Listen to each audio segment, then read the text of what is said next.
meeting to order. I hope you've had a chance to go through some of the information.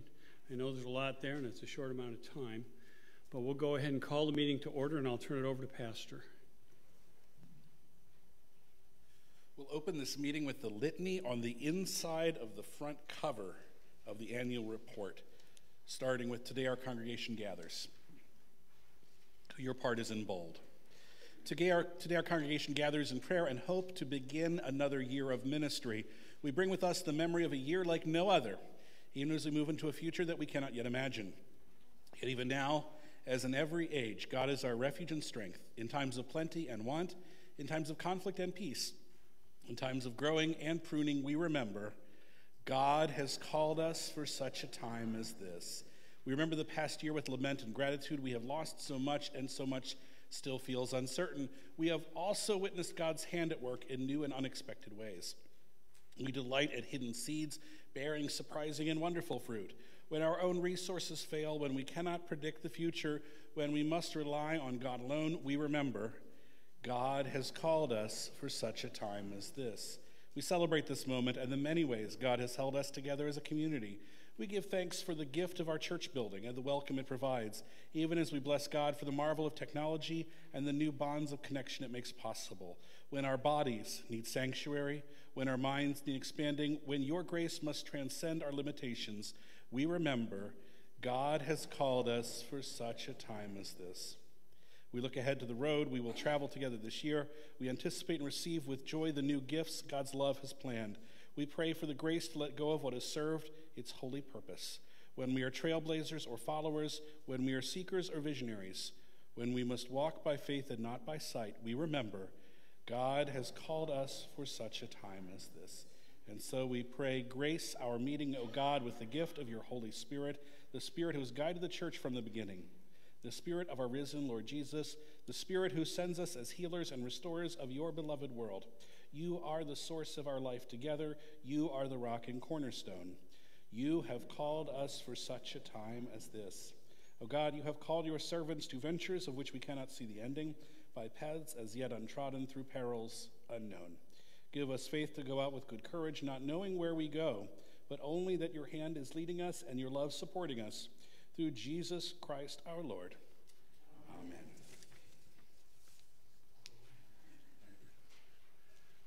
So the first item on the agenda is approval of the previous minutes from last year. Have you had a chance to review them? Okay, do I have a motion to accept the minutes as presented? Okay. And Ann? That was Sarah Richards. And do I get a second?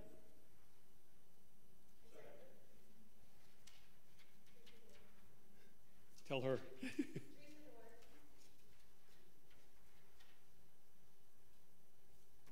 And is there any discussion about the minutes? Seeing none, I call for a vote to accept the minutes as presented. Say aye for approval and nay for no. So all accepting the minutes, say aye. Aye. All say nay who don't. The minutes have passed. The next one is the pastor's report. It's not in our agenda, so. It's a canned agenda that we've used for, we've used the canned agenda for many years that always puts me into the staff reports. I want to first draw your attention to the reports that would precede the staff reports, including the Joy Lutheran Mission Endowment Fund report. We don't have page numbers on here, but it's about 2/3 of the way through the report. And I just want to celebrate that due to the gifts given to that endowment fund before I ever arrived here, and the way that those have been invested faithfully, intended, and grown. What's that? Page 13, very good. There are page numbers, I just didn't see them. The endowment fund has, over its lifetime, given nearly $300,000 to worthy causes. By our bylaws, at least 15% of that must come back to projects at Joy, but no more than 40%.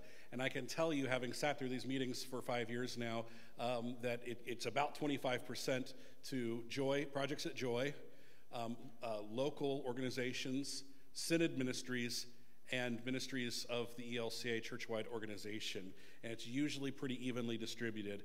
And this past year, there was so much money to give away that the Endowment Fund gave away nearly $90,000, which again is nearly a third since we've been able to give away that kind of money. And that was really exciting. And there was still money left over.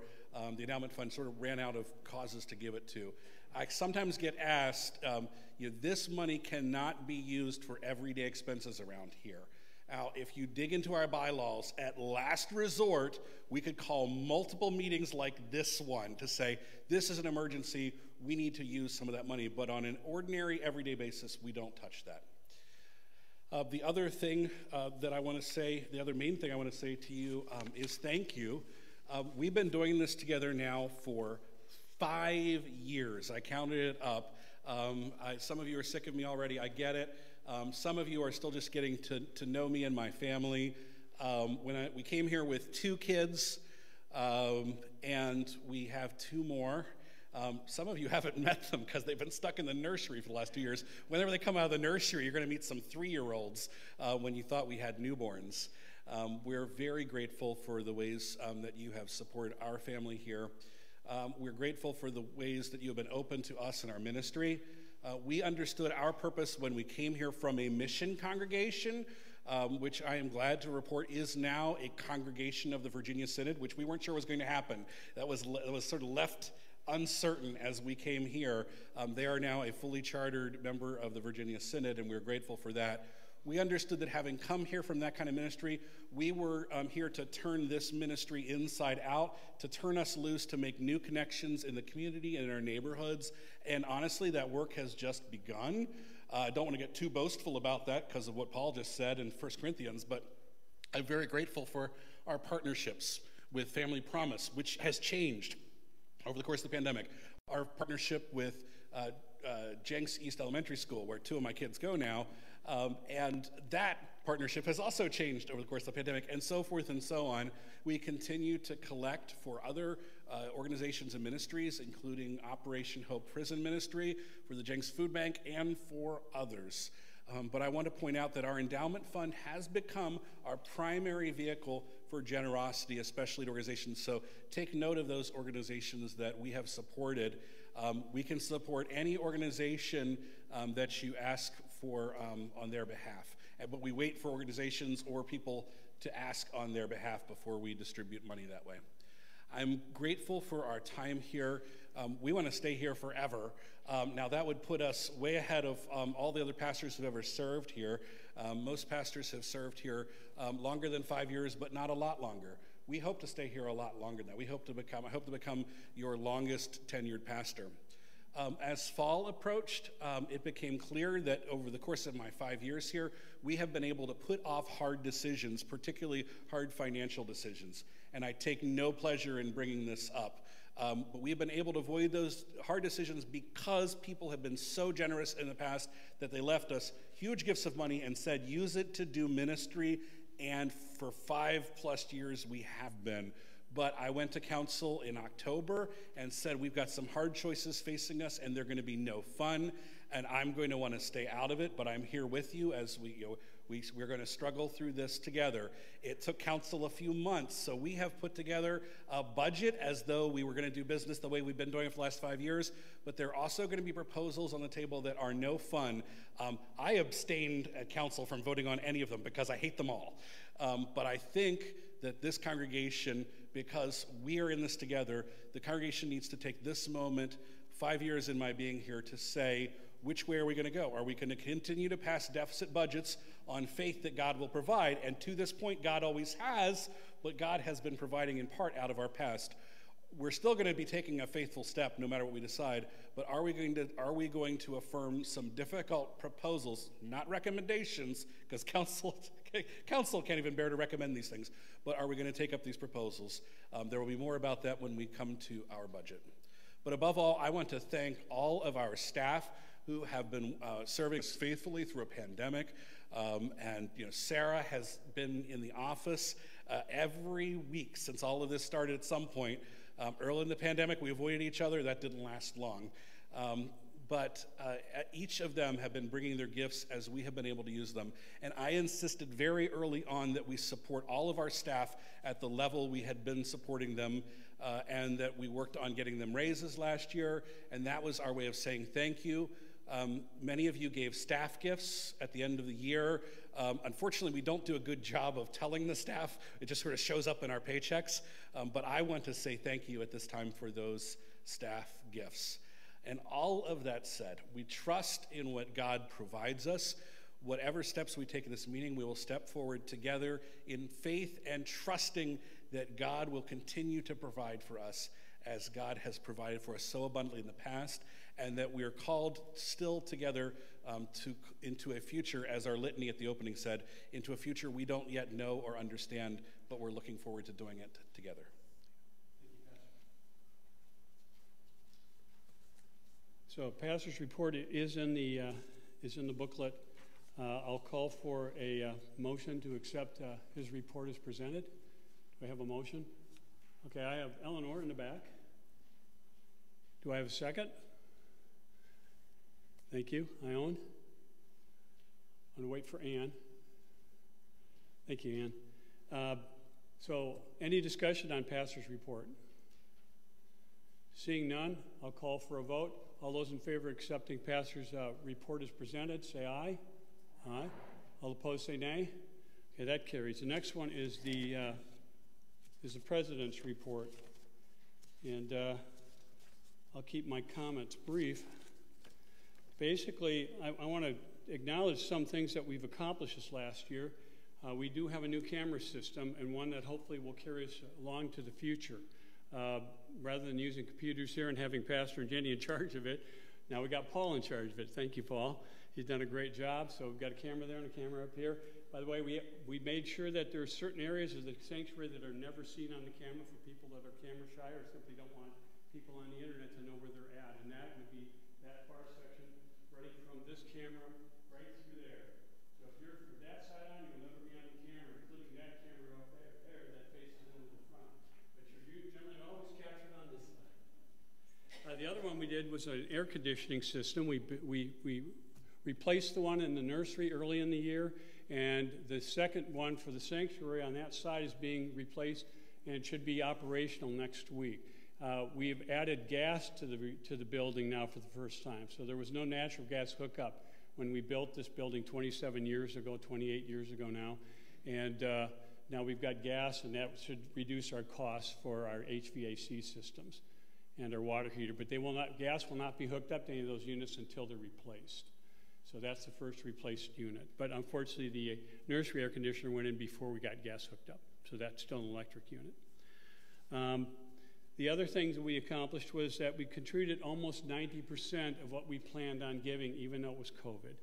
And I think that's, again, a miracle. That's just an incredible accomplishment. Unfortunately, it hasn't gotten out of our situation of deficit spending, and we'll talk about that at budget time. But nonetheless, that is a significant accomplishment, because I don't think we have 90% of the people around right now that we had pre-COVID. Certainly not attending the services. Maybe they're all in with us in spirit, and I certainly hope they are, and as well as financially. But nonetheless, that being said, I still think it's incredible that we have supported our church to this level, but we're going to ask you to step up and even do more. Not individually, but as a group, and hopefully draw more people to support that. The only other thing I want to talk about is the fact that we've been in a pandemic for almost 2 years. When this started 2 years ago in March, a little less than 2 years ago, I know some of us thought we're going to be in this for maybe 1 or 2 or 3 months. Some of us thought we'd be in it for a year. I don't know too many people who thought it was going to take 2 years. The last pandemic was 100 years ago. That lasted for 2 years and then died out, literally. It took a lot of people with it. But we think, how much has our science and math and particularly our medicine advanced in the last 100 years? An awful lot. Polio, all these other things. We thought, hey, our science will help us out, and it has. We have vaccines. Unfortunately, COVID is still with us. So I don't know what the new normal is going to be. I don't know if it's going to be a COVID-free world or whether COVID's going to be with us forever. But I do know one thing, and that is God is always with us, and he's still with us now, even during these troubling and challenging times. So thank God for that. Okay, so the president's report is in your book. I'll take a motion to accept the report as presented. David Tate, and do I have a second? Okay, I got Susan Humphrey, thank you. I guess she can do that even though she's my wife. Any discussion? Okay, seeing none, I'll call for a vote. All in favor of accepting the president's report as presented, say aye. Aye. All opposed, say nay. Okay, then we have our committee reports. We have multiple committee reports, and we have one that's added to the book. Thank you, Martha, for getting that out for us. So, are there any comments or questions on the committee reports? Okay, I'll ask for a motion to accept the reports as presented. Can I get a motion to accept the committee reports? Okay. Tell her who you are. Thank you, Karen. So this is a way for Ann to get to know everybody, too. Thank you, Karen. Do I have a second? Martha? Well, we'll put Connie down. Connie's sitting right next to you, Ann. Yeah, you guys raise your hand together. We already got you on the list. Thank you, Martha. All in favor of accepting the report as committee reports as presented, say aye. Aye. All opposed, say nay. That's okay, but it's still passed. Then we have the mission endowment report. Who's presenting that? I guess Norm would be presenting that, right? The pastor gave you a pretty good summary of it. Susan, do you want to? Are you on the committee or Sarah? Susan's on. I mean, yeah, they gave out 89 in the report. It says $89,650 were given out to 16 different organizations. They do have over $500,000 in that account. That is the principal. The principal has only been touched once for $1,500 as a test case. The point when the principal gets up to $500,000 or more, the committee is allowed to take 10% of those funds, or approximately, if it's $500, it'd be $50,000. Okay, but that would put it below 500. If it's right at 500, then you can't do it until it gets back up to 500. So, but all they've ever touched is, besides that $1,500, everything else has been income or gain on the principal. Okay, so those are earnings that have been gained, over $300,000, as Pastor mentioned, over the last almost 20 years of that endowment fund. So, thank God for that as well. Any comments or questions? Let's call for a motion to accept the minutes as presented. Okay, Carol, do I have a second? Eleanor again, thank you. So, any other discussion? Okay, seeing none, I'll call for a vote on that. All in favor of accepting the minutes as presented, say aye. Aye. All opposed, say nay. Got that carried. Okay, so now we're going to turn it over to Michael.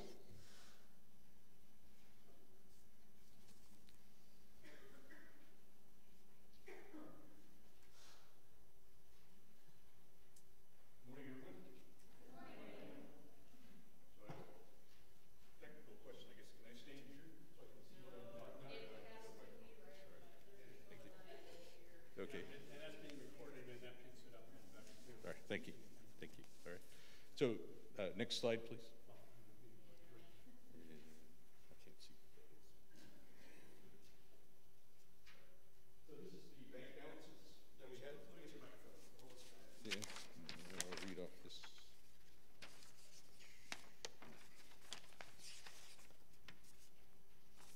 Testing, testing.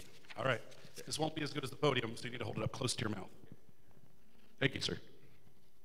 So this slide shows the liquid assets that we have as an organization. In 2020, we ended the year with $225,000 in liquid assets. In 2021, we ended the year with $190,220.45.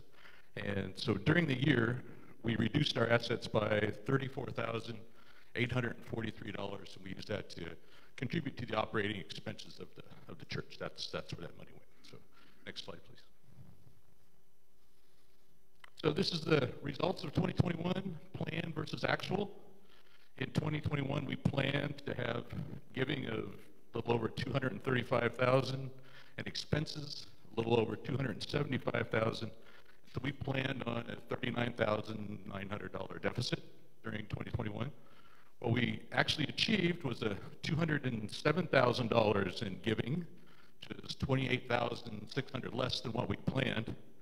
But we had expenses, $14,000 less than we planned, of $260,650. So we ended the year actually with a deficit of $53,970 instead of the $40,000 that we had planned. Next slide, please. So you can see for our 5-year history, we've been in deficit situations all 5 years, varying between 30. One year we had almost $100,000 worth of deficit. But as David mentioned, right, we've had significant giving in the past that was not designated, that allowed us to maintain our contribution to society and our outreach, but did require us to take money from our savings to be able to pay for that. So in addition to the giving that people did to support Joy Lutheran, they also contributed $762 that Joy then furthered on for them to places like ELCA Good Gifts, Jenks Literary Project. So people give money to the church, and the church passes that on. In 2021, that was $762.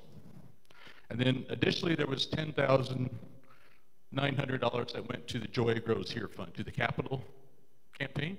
So that's not included in the expenses, but this money was segregated or designated for the capital campaign. So our spending plan, you can see in detail on page, I guess it's 17 in the handout.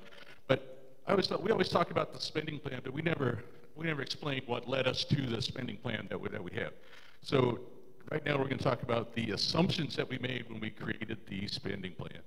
And so the first assumption we made is that giving is going to increase by about 16%, right? We're going to return to the 2019 level. That's the first assumption that we made when we did this. So that's our goal for this year, right? Is to get the giving up to the 2019 level. The second assumption we made was that when we have to pay for significant capital expenditures, we'll do that through a special raising of funds, right? So we won't necessarily automatically pay for that from the budget, but we will ask for extra funds to pay for significant capital problems. And then the third is that our investments, I hope this one I think is pretty safe, our investments will continue to perform to the point where we can fund the deficit for this year. Right now we have $190,000 in cash. So our assumption is that we'll still have a significant amount of money of that when the year is over that we can fund the deficit with. Right. So, it's like I said, the details of this are in the report, but we're going to plan on expenses of $283,000 during 2022 against receipts of $240,000, right? So again, we're planning a $43,000 deficit year, but that also includes an increase in giving, right, up to 2019 levels. So we anticipate, we ask for the increase in giving, and then we recognize that we can't take all this in one step, and so we'll continue to carry through a deficit for 2022. Next one. Okay, so that was the part I had, David. Thank you. Thank you, Michael. Won't go too far, though. Okay, so you can see that basically we've been spending more than we take in for the last, I believe, 6 years. Michael showed you 5 of them. And before that, we had significantly higher income and significantly higher expenses as well. We did have a mortgage. We paid that off. We had another person on our staff, Alicia, that ultimately left it, which we didn't replace that position. So that saved us almost $80,000 of expenses. But even with that reduction of $80,000, unfortunately, giving has declined at the same time. And you can see some of the deficits are almost $100,000 in one year. We're in the $40,000 range right now. So with that being said, I'd like to make a couple of proposals. Now, keep in mind, remember, Michael emphasized as well he needed to was the fact that our giving is in the $215,000 to $206,000 range in the 2 COVID years. but the year before COVID, I'm sorry, thank you, Sarah. I guess I got to talk in this or they're not going to be able to hear me online. So 206 to 215,000 for the 2 years in COVID, but the year before was 240, and we're hopeful we're going to get it back up to 240. We are going to do a stewardship campaign in the spring. We always have done them in the fall, but because we haven't done one for the last 2 years because of COVID, we're going to do a spring campaign. And hopefully that's going to help support us to feel the need to give and understand the importance of our ministry here. Also reach out to people that that haven't been with us for a while and hopefully get them to join us again. And really, there's just a lot of work that we're going to need to do as a congregation to get ourselves back into that 240 range. But I feel confident that we can and we will. And that's part of Michael's budget. But that being said, we still have a deficit of $43,000 even if we get to the 240, and we're not there yet. We have some work to do. So I put together some potential proposals along with the council, and we'd like to present those proposals now. So, Michael, you got them up? Okay.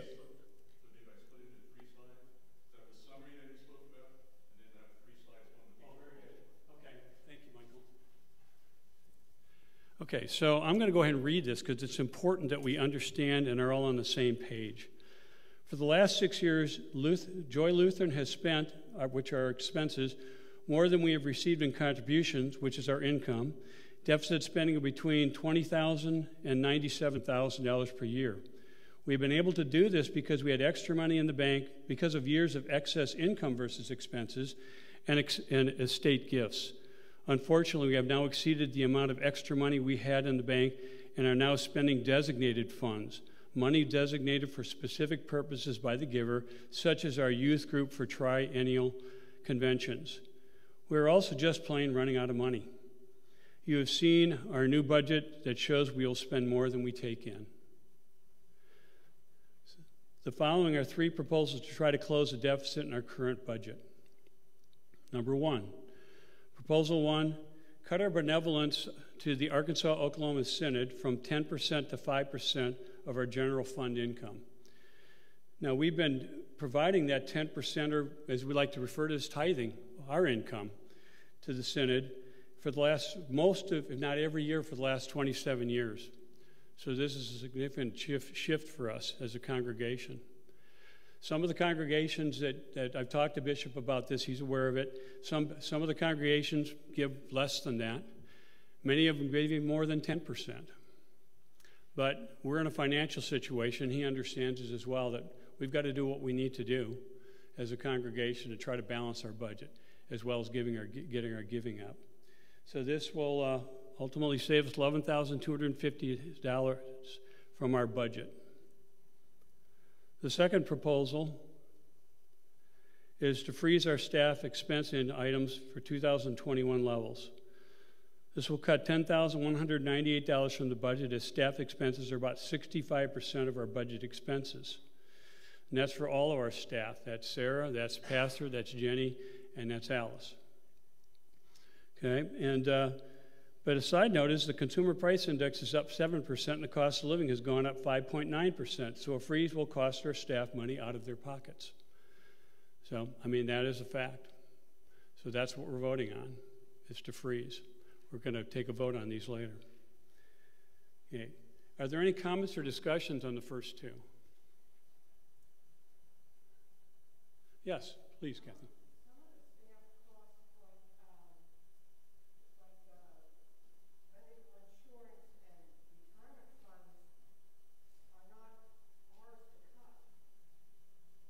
Cutting them. We're not cutting them. We're just freezing them. The expenses are, their medical expenses will go up. Their insurance expenses will go up. Purchasing gasoline will go up. Purchasing groceries will go up.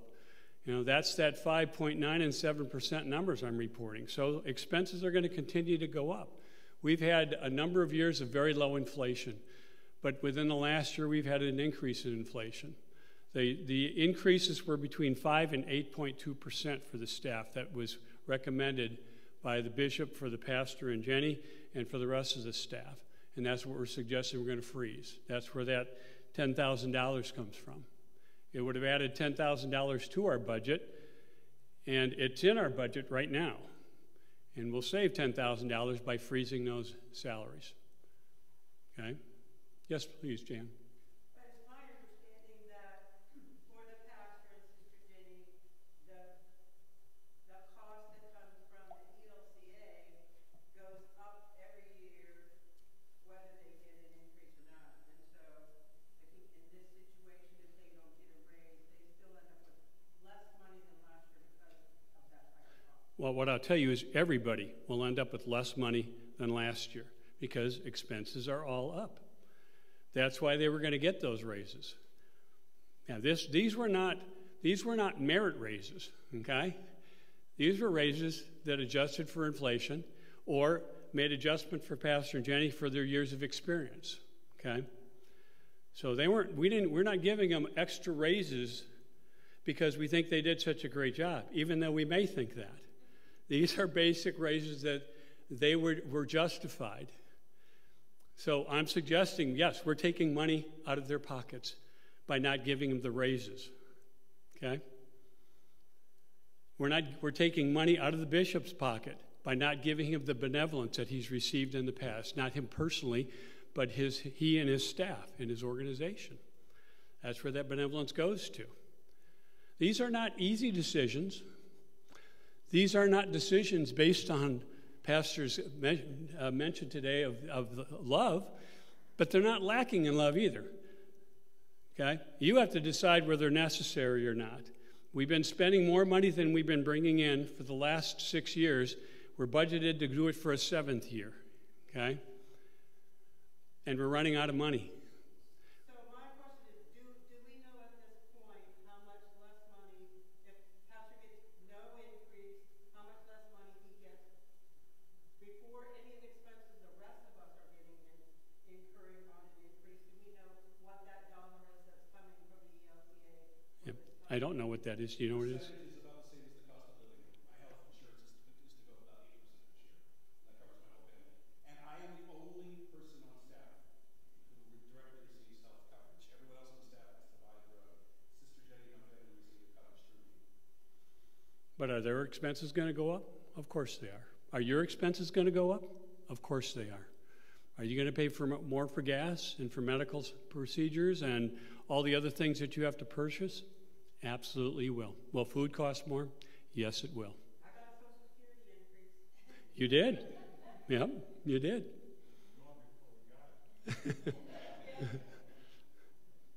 Unfortunately, we can't print money like the government. Yes, David. Just for context purposes, what's the total of the 6 years of deficits? I mean, do we know off the top of our head? Michael does. Not at the top of his head, but he does know. I've got the numbers here. I mean, it was 58,000, 97,000, 72,000, 20,000, 33,000, 53,000, and 21. Those are the last 6 years. So what is that total? 100, 200, almost $300,000. Roughly $50,000 a year. And did that come principally from estate gifts? Yes. I mean, the estate, we had, yeah, okay, thank you, sir. We had excess income for a couple of years before that, but the biggest quantity was an estate gift. I'm sorry, Michael, go ahead. We've also invested these estate gifts, and so like last year, we made $35,000 in income. Yeah. So that $35,000 offsets with a reduction in That's why the losses that we had and the reduction in our bank account were not the same numbers. Okay? The bank accounts went down less than our losses were for the year because of those investments in income. Of course, the market's down as of this week right now. We don't know where it'll be next week, right? Hopefully it'll continue to go up. Yes, and then... My understanding is principally the estate of John and Lois Seibel. Yes. For this and the investment earnings on that. More than everything else they said, and that is also the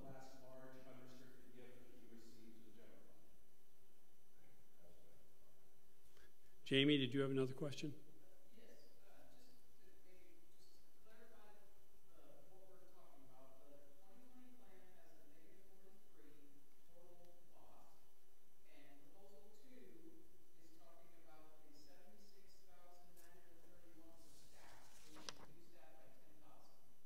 No. You have to add the pastor in there. He's 110, and then there's another 76 for the rest of the staff. Those two numbers combined. Correct. Yep.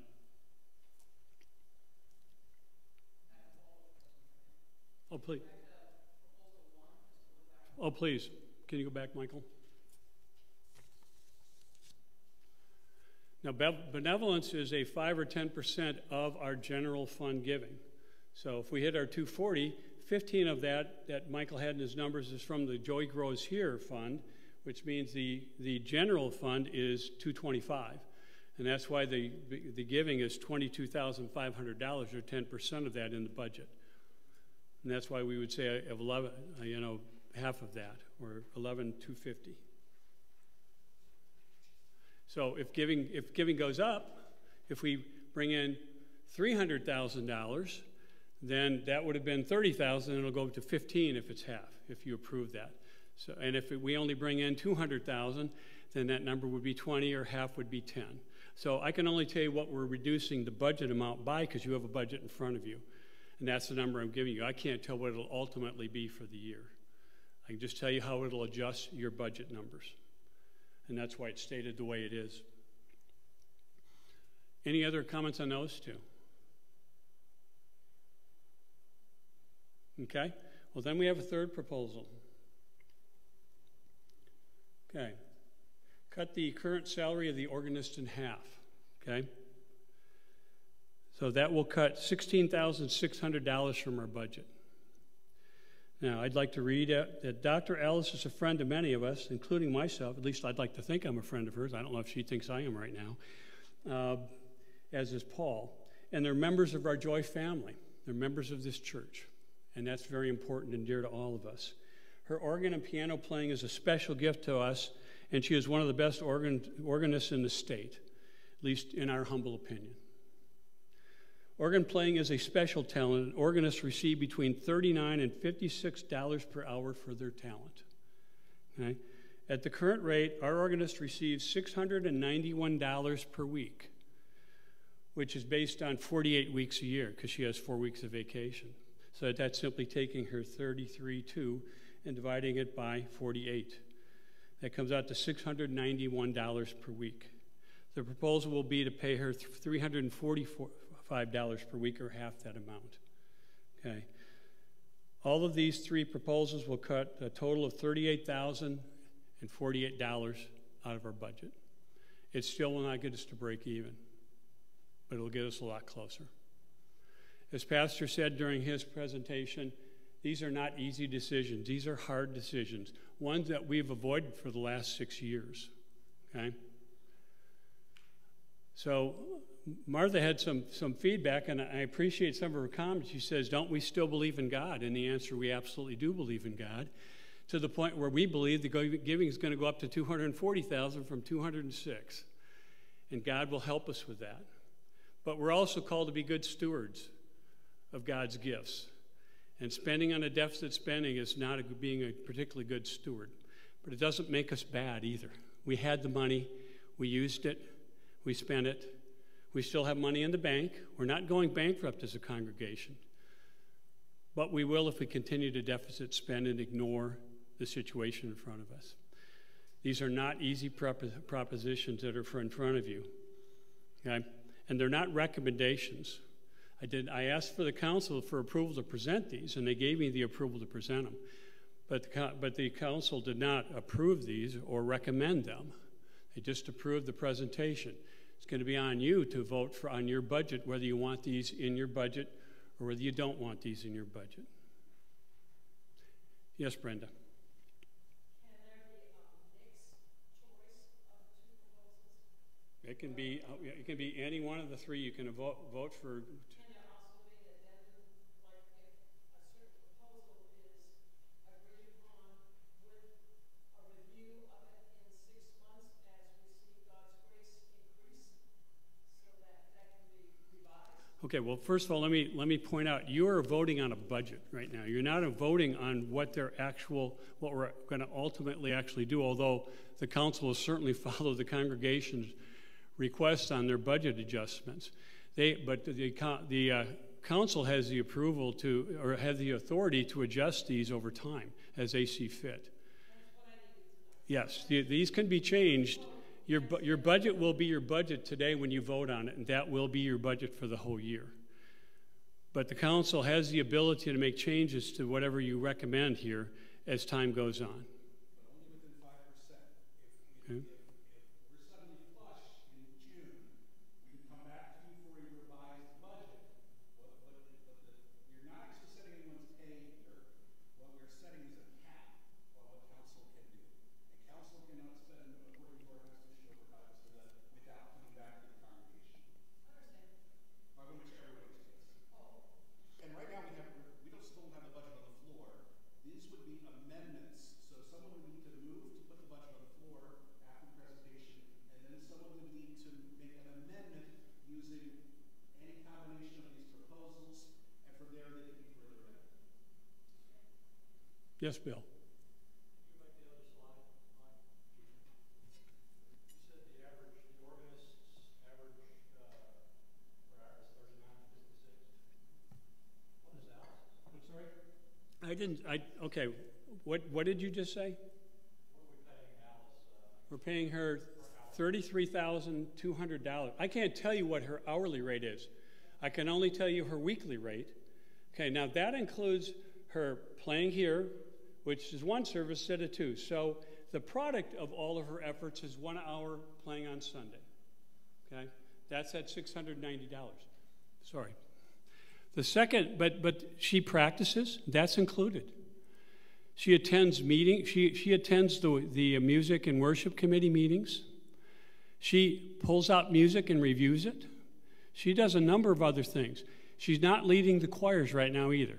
But when there were choirs, she led one choir and she assisted the other choir in their practices and played for them on Sundays. Because of all that, her per hour rate is probably quite a bit more than 56. I can't answer that, but probably.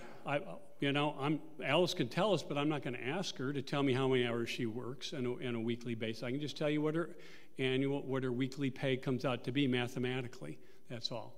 Yes, Martha? I think there's absolutely no way that we can vote on that unless we know how much she's making per hour. Okay. She should be making $39 to $56 per hour. Now, I understand our financial situation, but Alice does a lot of things that none of us are aware of doing to prepare for services.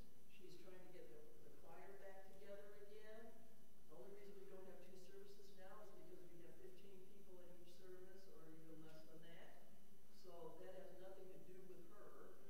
And she is still working to try to keep our music alive in our congregation, and to cut her salary by half, I think, is an insult. Well, it's certainly not meant as an insult. Well, nobody else, no other staff is getting their salary cut by 50%.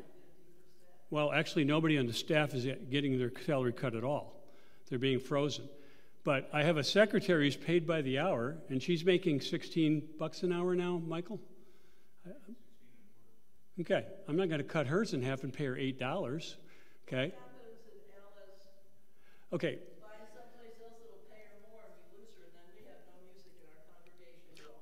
well, we won't have no music, but we'll get a supply person to play our piano, if not our organ, okay?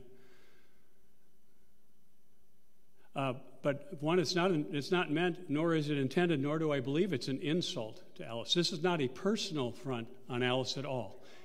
Okay, well then if you know that, then why do you consider it an insult? It's an insult because she's a musician. Yes, she is a musician. It's different. It absolutely is different. I mean, $691 a week to play for 1 hour, right? That's not an insult, is it? $345 to play for 1 hour is not an insult, but there's more that goes into that, okay? There certainly is. Yeah, without a doubt. So, but your point was, you said we can't vote on unless we know the hours. Well, I think you can still vote on it. But if you want to know the hours, that's up to Alice whether she wants to add up all her hours, okay? That's her call, not mine. Yes, Kathy? I came here from a little church that faced these same kind of decisions, and nobody had the heart to cut the pastor's salary or Oh, I'm sorry, it's, limit the pastor's salary. We just didn't have the heart to make these tough decisions. that's not true. There anymore. I'm sorry, Kathy. I'm sorry, Kathy, your period. Okay. I'm sorry, Kathy, go ahead. The little church I came from in Cheyenne had the same problems with money, had a declining population in the church and, increasing expenses, and they didn't have the gumption to make some of these tough decisions. Right. So, these, like you said, these are hard decisions, but if you're going to be here, a deficit spending only goes so long. At home, you don't pay your electric bill, you're out of electric. They don't care. Right. If we're totally in a hole, we can't pay the pastor anything. Well, and I thank you, Kathy. I appreciate that. I did need to finish my comment before I take your question, Brenda. So we were talking about the staff wasn't getting cut except for Alice.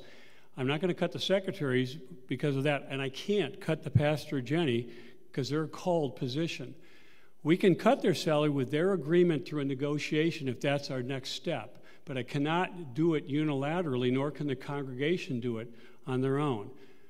We can do Alice's. We could eliminate the secretary's position. So not only would we not cut her pay, we would eliminate her pay and fire Sarah, but that would require us to take over her position.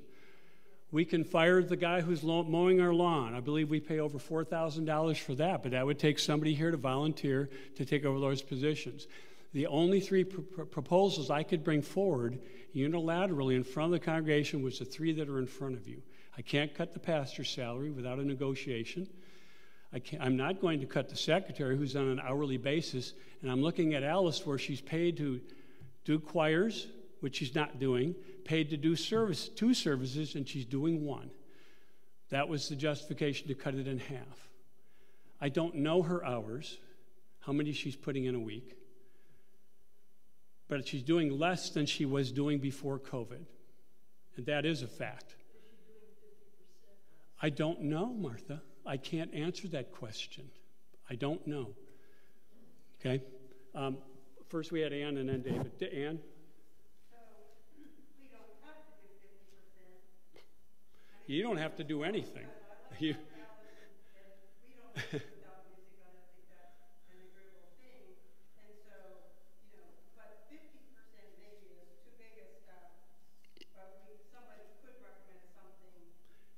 yeah, oh, absolutely. I mean, you can recommend alternatives. You can vote to not do any of these things. We'll just continue to deficit spend. I don't see any way to close that gap except the things that I propose and other alternatives besides those, including cutting the pastor and Jenny's salary in the future.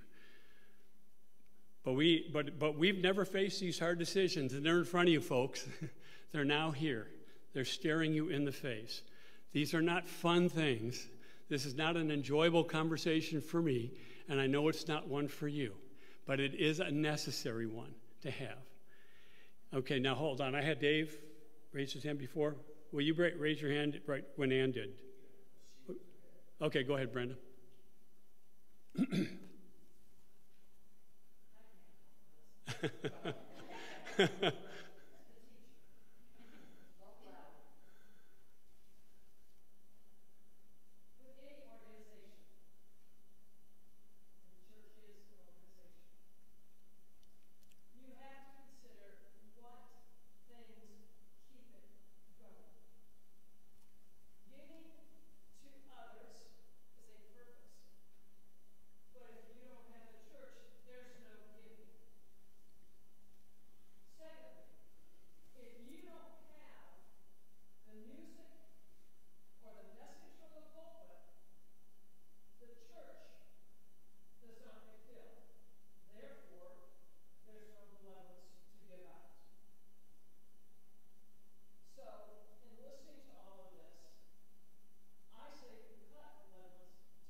Any other questions, any comments, any discussion? Yes, Jamie. You mentioned that we can't change pastor and sister's salaries ourselves. We, Some type of negotiation. we cannot, yes, unilaterally make those decisions. Okay. And I guess I don't know how that happens, but I think that that is something that we should be pursuing as another way of reducing our deficit. In lieu of proposal 3 would be my 2 cents. Okay? Yes, David. Again, just for context, so I did the math. If we basically have been in the red $300,000 for 6 years, that's 50 grand a year. Correct. So just in general, and I don't mean to, just from what you know standing there, what is the projection for, I mean, what seems to me what we're talking about here is sustainability because of finances for this church. I mean, that's where we're at. So if we continue at the same rate on average that we've had for the last 6 years, when do we run out of money? How many years is that? Do we know? That's your 3 to 4 years, Michael? Yeah, we know it's 3 years until our liquid assets are gone, and then we would have to start hitting other funds we have that we don't. But, okay, so just as another side note, we're projecting we're going to lose $43,000 without these proposals, correct? If the giving doesn't go up beyond the 210 range we're at right now to 240, we'll lose another 30. So we'll lose $70,000 this year, potentially. We hope to get the giving up to 240. It's in the budget, right? But we're still going to lose $43,000 even if we get it up to 240. If we don't, we'll lose $70,000, and then that timeline goes shorter. It is what it is. Those are the numbers we're facing. Yes, Martha. You said that we are going to try to get it up to the 240,000. Correct. Absolutely, we are. And you also said because we were going to try to get people that have left the church come back to the church. It's all on us to do it. It's not on me. You're correct. The thing is, it is really on us, and it's really on John, and it's really on Jenny. It's on us. It's not on them. This is our congregation. They're members of the congregation. They may help drive that process, but it's going to take all of us. Correct, Martha. So what have we done in the last 3 years to keep from losing the people we've lost? Pandemic. It isn't all the pandemic. No, not all. It isn't all the pandemic. What have we done as a church to keep the people that we have lost from leaving? I don't know, Martha. What have we done? You're here. We've done a lot of little things. Okay? We've done the most important. The most important thing is, do those people feel like they're important in this church? Do they feel like they wanted to stay in this church because they felt they were receiving what they needed at this church? I know that we were asked as council members to reach out to people and to talk to them through the pandemic. I believe that is something we should do. But we should have done more. And we didn't. Okay, and What I'm saying is, all of a sudden, because we make all these cuts and everything, and we make all these plans, we better have. this is not the end. No. Whether we make these cuts or don't make these cuts, it's on us. It's on all of us. It's not on just the pastor and Jenny.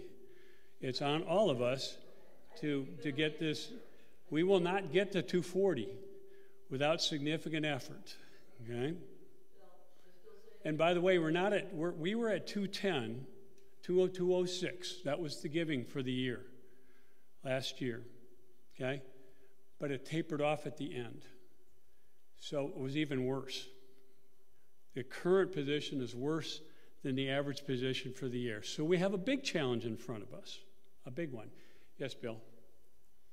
But the Right. Does that include that special drive, fundraising drive? I mean, have we formalized that in any? What special fundraising drive? Oh, the stewardship drive? You mean the stewardship drive? Does it? Yeah, it absolutely incorporates that. So that would be the 240. Wow. So that's a little scary. But are we going to have a chance to talk about the base budget before we? Absolutely, we have to vote on that first. Okay, can we talk about that for a minute? Sure, let's talk about the base budget. Can you pull it up, Michael? I wanted to go back to the revenue act. You know, the 240, I see where you got it. You said we're going to revert back to the 2019. Correct. I mean, was that all the science that we put behind that, or is that just we said we just want to arbitrarily go back to two? I'm sorry, Ann? 219 is pre-pandemic. Correct. It is pre-pandemic. So I mean, hopefully that would be us this year. Well, that's a good go, but you stated it brilliantly. I mean, obviously, you can look at the numbers and say we went down to 213, we're down to 26, and we might even be below 26 now. But Correct. We would be on the current giving rate that we ended the year at. Correct. As much as $50,000 less. So if we, Let that one sink in for a little while. based on the last run rate over the last 3 or 4, 5, 6 months, Would probably be about $50,000 less than the number, the 210. 190 or so, Closer to 180, Michael? Yeah. if that doesn't open our eyes, I don't know what else to say. Yeah, so do you understand what we're saying, everybody? I don't know if it's making sense. We're throwing numbers around pretty quickly. So we are at 206 for 2021. We hope to get up another 35,000 roughly to get back to 240. We were at 219. That's what your budget presents. If we don't do anything, not only will we not be at 205, we'll probably be at 190 or 180 of giving. Okay? So we'll be down another $30,000 on top of the 35, so you'll lose 65 plus the 43 you were going to lose anyways.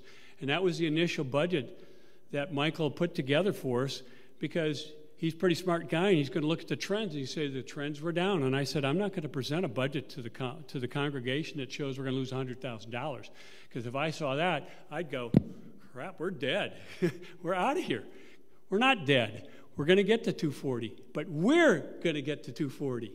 I'm not going to get to 240. Pastor and Jenny aren't going to get us to 240. We're all going to get us to 240. Okay? It's going to take a lot of effort. But if you want this ministry to survive, as much as I want this ministry to survive, and I think you do, then we have to figure out how to make some cuts and figure out how to get the giving up to where it was, even with COVID staring us straight in the face for probably at least another 6 months of this year, if not more. Yes, Bill? We're not going to solve this problem by just looking at one side of it on the revenue side. No, we cannot earn our way out of this problem. We haven't for 6 years, and we will not save our way out of this problem with these 3 proposals. They will not break us even. We got to do both ends, or we aren't going to get there, without a doubt. We are facing a real challenge. We have less members today than we had in 2019. Now, I know we have less members attending, but many of those are still members. They're just not attending, and many of them probably are still giving. But there are members that have left the church. They have changed their registration. They're not members of this congregation anymore. So we have less than we had in 2019. So we have a big challenge to get to 240 where we were at 2019. But if we don't get there, we're going to continue to lose even more money. Yes, Connie? That's switching from the electric to the gas. Is that going to cost us money? It's already done. It hadn't been paid for all the way. We're going to pay $2,000 to get the gas hooked up. Do we have any more big expenses like putting in the Do we have any more big expenses? Not that we know of, But we replaced that unit on that side of the sanctuary. That cost $16,200. The Mission Investment Fund paid 15 of it, okay? That one on this side is still 27 years old. Now, the outside unit is not 27 years old, it's 10 years old. But the inside unit is 27 years old. It didn't work either. It got fixed. We replaced the compressor outside, and we replaced what's called an expansion valve inside, and now it works as an air conditioner, and it works as a heater. Michael's got an assumption. We're going to have to do a special fundraise to do it, and hopefully not reduce the overall giving in the general fund when that happens. We have lots of challenges, Connie. You're just pointing out more. You're absolutely right. Something breaks. So we got to do something on the expense side, folks. Or we can just hide our head in the sand. But we got to do something on the income side, too, as Martha pointed out. Yes, what? What about the Joy Rosie or whatever, that capital campaign money? That's part of the money that Michael has there. That's why the general fund is in the deficit, but we still have the Joy Grows Here fund, and that's part of our 3-year life if we continue to lose money at the rate we're losing it. Okay, now, you want to know the extreme step? The next step after all of that money's gone, we're going to start robbing from our endowment fund. I mean, we're not going to shut the church down and give $500,000 away, okay, because that's what we got in there. We will rob that fund. That's the next step before we shut the doors. But maybe we're just ignoring the inevitable because that fund will eventually run out too, right? I mean, we got to get the giving up. We got to get the expenses down right now. Or just go fa la la la until we run out of money in about 5 or 6 or 7 years, and then we'll shut the doors. Yes, Brenda. On special expenses, professional fees, a social media consultant, that's for the whole year? And what are the professional fees? What is a social media consultant? What is that? I tell you what, I'm going to turn the meeting back over to Michael because Bill asked us to go through the budget and discuss the budget items. So we're going to go back. We're going to get off these proposals for just a moment and focus on just the current budget today. And I'll turn it over to Michael. You got the microphone? Okay, so we'll be going through the 2 pages. I think it's 16, 17 in piece. And so the first question had to do with professional fees, the $750. Oh, sorry. So the first question had to do with professional fees, the $750. And that, yeah, so that is there's 2 parts to that fee. One is the fee we pay to have people electronically give to church. We pay like 31 cents per person per week for people that electronically give to church. And the other fee are the people that do the payroll, that maintain taxes and Social Security payments and the like for the staff. So that's the 2 parts that comes from. Mm-hmm. Yes, so that is a salaried position, I guess you'd say, right? I mean, we pay quarterly for someone to maintain the website and our Facebook presence, and so that's a former member of the congregation, but they are yeah, and it's very. I mean, done great enhancements of our website. Yeah, but that is a fee that we pay every quarter for someone to maintain Facebook and the Joy Lutheran website. Bill? Yes, Bill. The $10,000 for church building insurance. Yeah, so that's what do you call it? Yeah, and also the workman's comp insurance comes out of that as well. What's the deductible on that? That I don't know. I can find that out. Might be a chance we could raise the deductible a little bit and all that. Well, Bill, you Okay. become a member of that finance committee. Investigate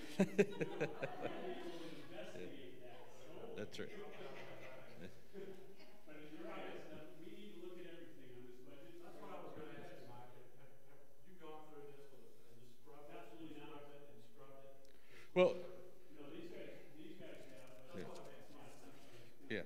No. so we started in October, and so we had 4 meetings in person, and then we did email stuff back and forth. And so the pieces that are listed here are either the minimum to meet commitments that we have, like insurance and salary, or the lowest we could go with the committees, right? So maybe a committee every year spends $500, and we have them budgeted for $1,000. Their budget right now is $500, right? So we took all the committee budgets and we lowered them to what the actual spend had been for the last couple of years.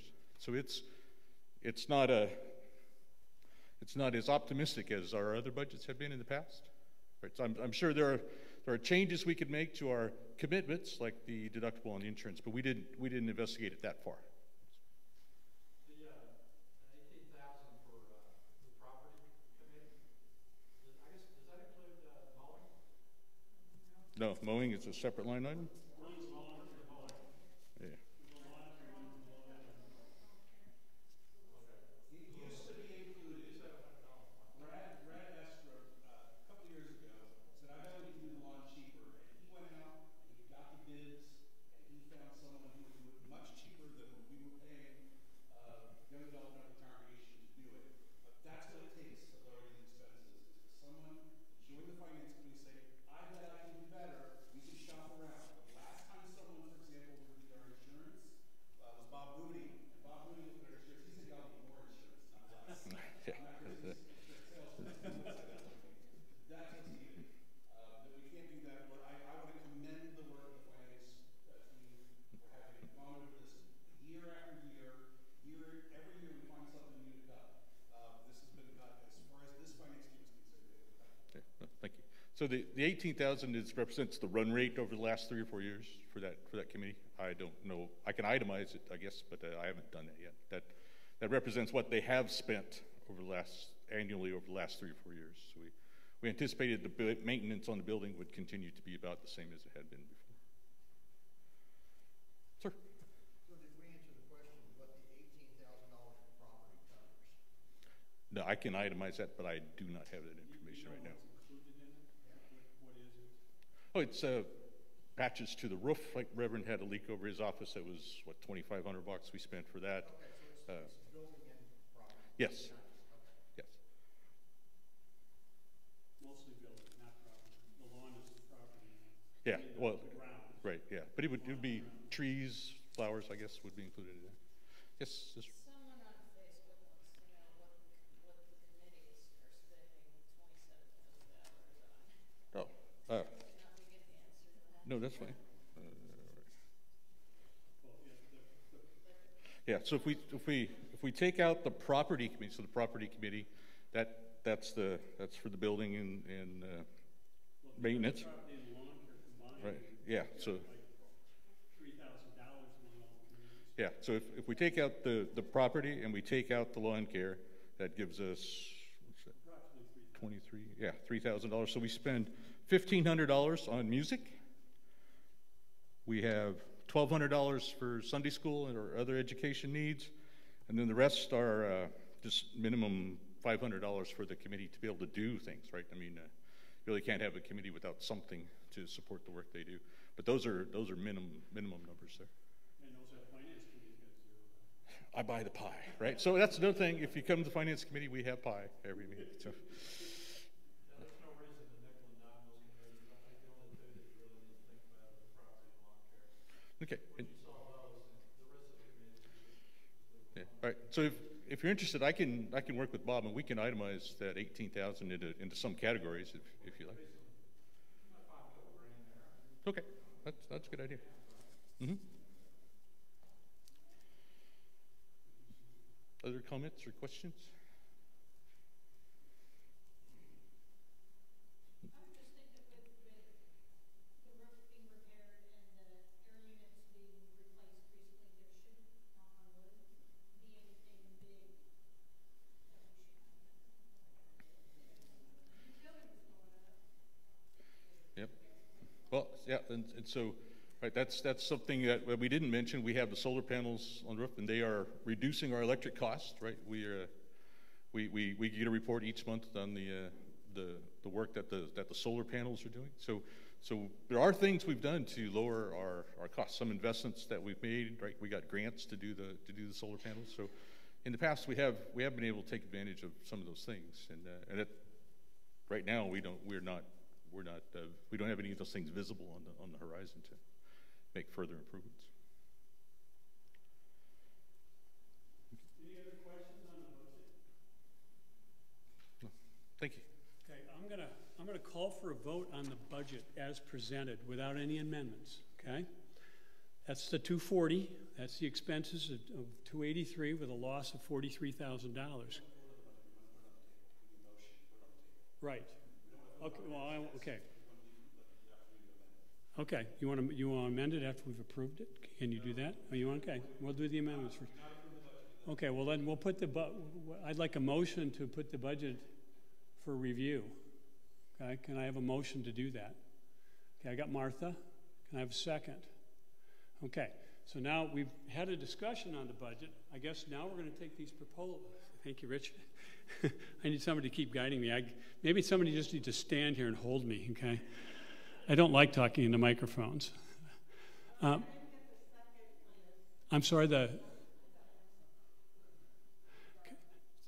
I'm sorry, Ann. We need to go a little slower. She's volunteering to do this grudgingly, but volunteered to do it anyways. Well, she was asked by me. Thank you, Ann. Okay, so we're going to take these amendments and we're going to discuss them one at a time and vote on them one at a time. Well, we will, but I'm just telling you how the procedure. Is that okay? Or we can vote on all three of them combined.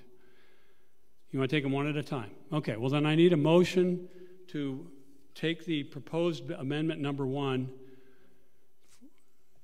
as a motion. Yes, sir, David. Again, from my own context, and hopefully others, these proposals came essentially then from the council. Is that correct? Correct. And are they a component of the budget, or do we vote on the budget and No. the proposals separate? Yeah. No. Okay. They were proposals and they weren't recommendations, number 1, from the council. Number 2 is we have a budget in front of us. We're going to vote on these amendments to adjust the budget, and when we get that done, we'll vote on the final budget. Okay? Oh, so the final budget would be a result of These 3, yes, no, amended, changed, whatever you want to do with these amendments. We got to get the amendment on the table, though. So can I have a motion to accept as presented? And then, of course, it'll have discussion. Are you, what? I've got to say something. So please. I'm sorry.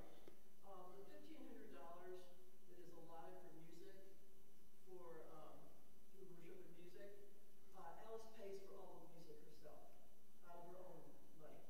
Okay. That is not ever used. The money, so that's $1,500 that she does not, that she comes out of her pocket for music. So do you have your, We do, I don't know if we reimburse Alice or she bills, but we do have, the church has some expense. When they were, well, when they were what? When they had some money, but the last few years, and you've been doing it yourself. The other thing is, every cake that has been purchased for any occasion in this church in the last 4 years, I have paid for out of my pocket. I have never turned in a receipt. and we're still losing $53,000. I appreciate that, Martha. She's doing it, that's her giving to the church, is that. Okay. I'm just saying, that so that $500 or whatever, that's not used either, just thought I'd let you know. Well, Michael, what were the expenses in the Worship and Music Committee? You've got the expense line there for your... Right, this is future projections. Do you actually have, you don't have the budget with, I mean, you don't have the, I don't care about the finances. you don't have the accounting statements for last year. Okay. There's a lot of us that love this church, and we'll take extra money out of our own budget, and have been for years, because we knew that there were problems and with COVID and everything. We've been trying to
Lila?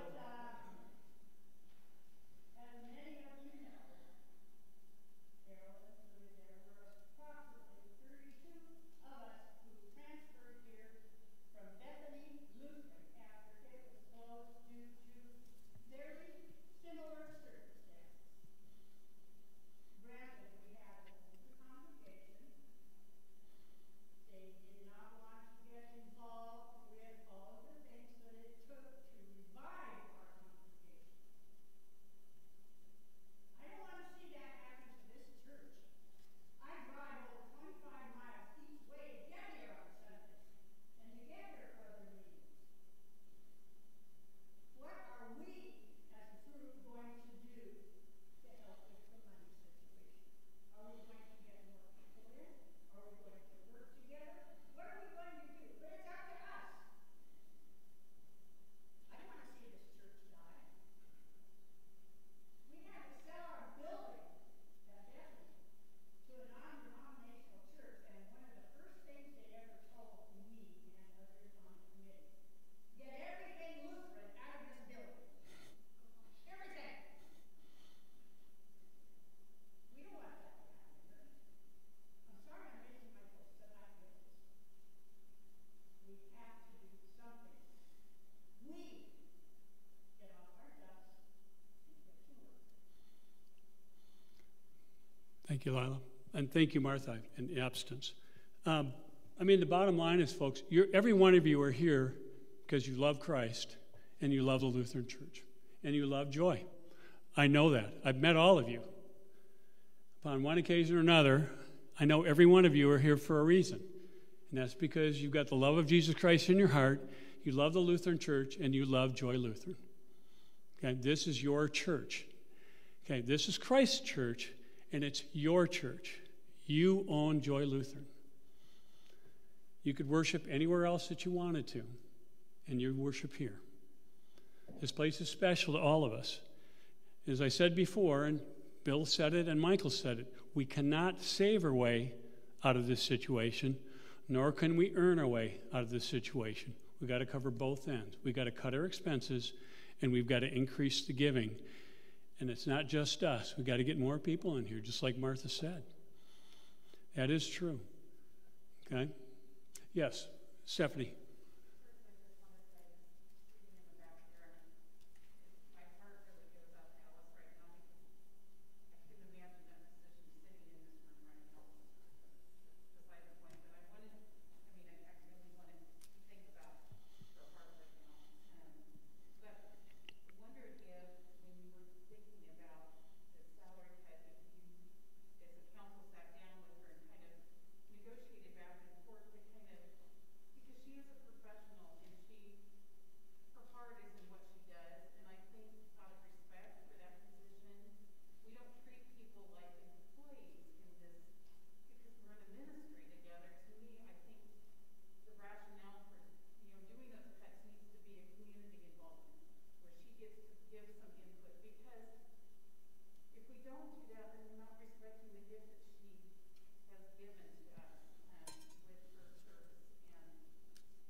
Yeah. Right?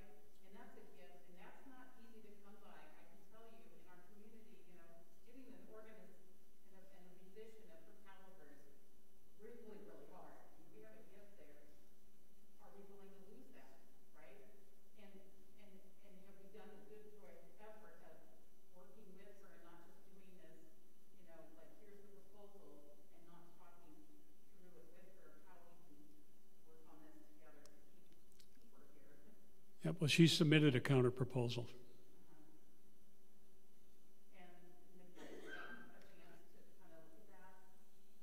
The council has seen it. The council has not discussed it. Why have we not discussed it? Because we didn't call a meeting to do that, because the annual meeting was right now. We can. Okay. Yeah, we're only on first proposal. We haven't gotten that done yet, so. I'm sorry? Proposal 1, can we go ahead and do proposal? That's what we're trying to do. That's what's on the table right now. But we don't have a first or a second to even get it on the table to discuss it. So, Is there a way that we could come down from 5 to 0? is there a way we can do it? Yeah, we can vote on that. It's your budget. It's your church. It's however you want to do it. You have to vote on the proposal as it is now, and then you can make changes to it. But it's not even on the floor. What you want to? I want to get it on the floor first. And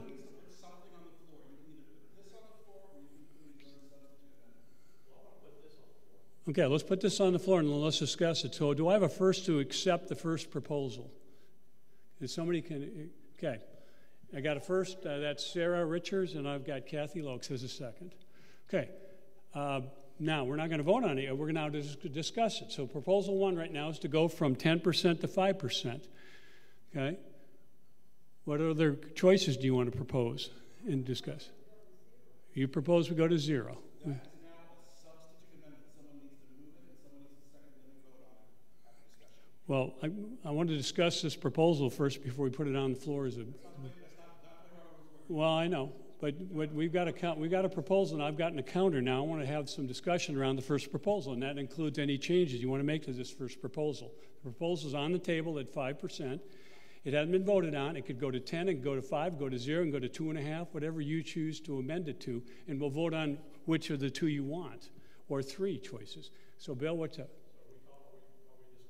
We are right now. I got a first and a second.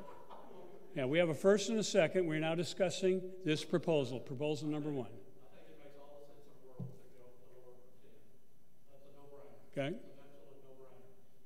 The message that you're going to send if you take it to 0, I think is going to be hideous. You're going to say, we're just not going to do anything. I think that is not the message we want to send. I can certainly support 2.5. I think we got to do something. But going to totally 0, I think, is a message that I don't think any of us wanted to say, well, we're just not going to do anything. That would not be a good message, I think, for long term.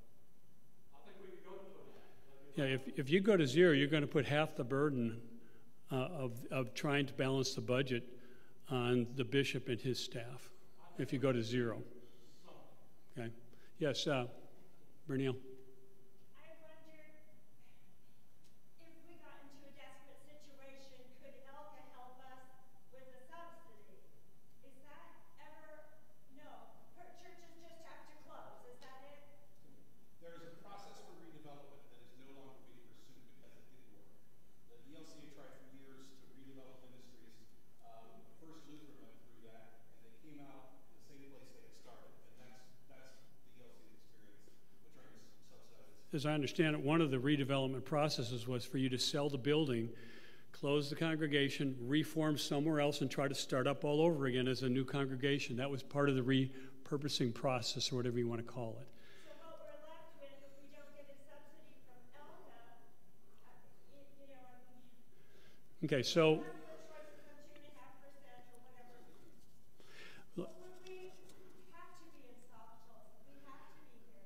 Otherwise, there's just First and Big Fellowship. And do we want to give up leaving South Tulsa? Okay. No, we don't. Okay, so just I want to share with you a couple things. Number one, we're not the only church facing a challenge because of COVID. And part of our challenge is because of COVID. Almost all churches are facing this challenge, number one. Number two, in particular, the Lutheran Church is declining in the United States, as most old world denominations are. Okay, these new world churches like Life Church and things like that have a very happy message, and God loves you just because you're who you are. I mean, my daughter and son both attended that just for 1 or 2 services, see what it was like, and kind of walked out and said, there's not a lot of liturgy. There is no liturgy, and there's not a lot of lessons and not a lot of Bible. It's just a lot of happy messages. God loves you, but that seems to be popular. That is what it is. So the Lutheran Church is declining in the United States. That is a fact. But let's look at Tulsa, Oklahoma. Okay, we've lost Shepherd of the Hills. We've lost Ascension. We've lost Bethany. We've lost St. Andrews. We're losing Prince of Peace. And we lose First Lutheran. We'll be down to Joy and Fellowship and Joy's Challenge, as you've now seen. So that's where the Lutheran Church is. We've got members from Fellowship and Bethany and Ascension that are attending our congregation now. Yes, Pastor. Two bits of phrase. I would be cutting our mission, the term is now not let us mission support. I would be cutting our mission support as a subsidy of the LCA because we would be cutting what we give to the Synod dramatically, and the Synod passes on approximately half of what it receives to the LCA. So in effect, by cutting our mission support, we would be receiving a subsidy from the LCA. Second of all, I just want to point out, this doesn't have to change anyone's decision, but please understand the bishop is a member of this congregation. He would love to be here, but he's somewhere else today. He gives to this congregation. I know he has increased his giving since we've been here as we face these challenges. He also will understand, because he said that to the council. He happened to be at our last council meeting making a presentation. He said he will understand. We'll have to make the decisions we have to make. There's just two. He does not want to lose Joy Lutheran either, any more than we do. Brenda? I'm sorry, Paul. Paul was just ahead of you. Paul, go ahead. Paul?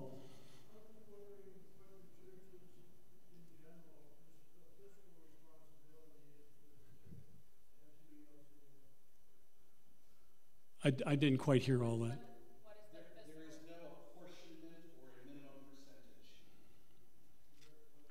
There are congregations that give none. There are very few. They tend to be very small. There are congregations that give 25%. They tend to be very small. Joy is middle of the pack by giving 10%. There's no minimum or that kind of obligation. It's a mutuality. We do. And the other churches that provide that money.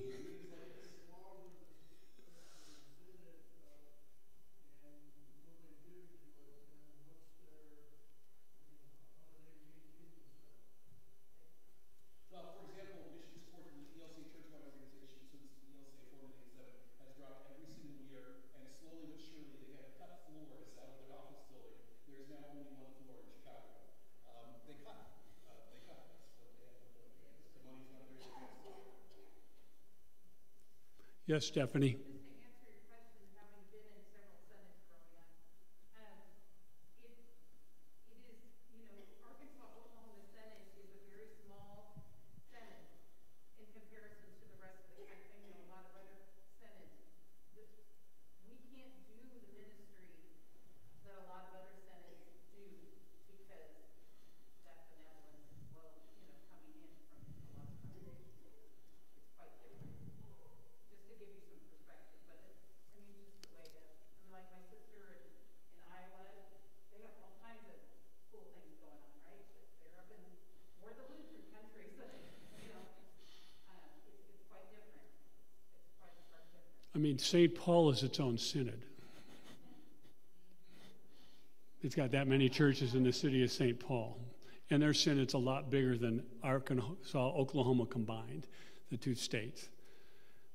Our church up there, where we went at a little church in Apple Valley, Minnesota, only had about 3,200 members in 4 services. Yes, Kathy?